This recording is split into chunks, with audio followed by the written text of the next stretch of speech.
I started off good on one. I didn't make many putts today. I started off from birdie on one.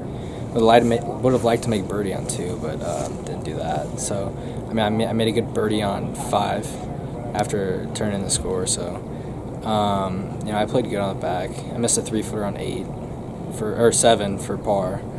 So I think it could have been a little lower. Then I made like a 25-footer on nine. That was the only putt I made outside like 10 feet all day. So yeah, I played really good on the front.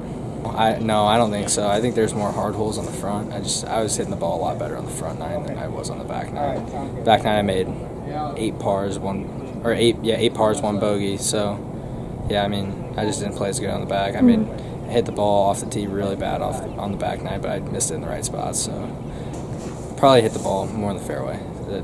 Work on that. Putting probably too. Keep it below the hole a lot more. I feel like I had a lot of 4 or 5 footers for par that I made today. So yeah.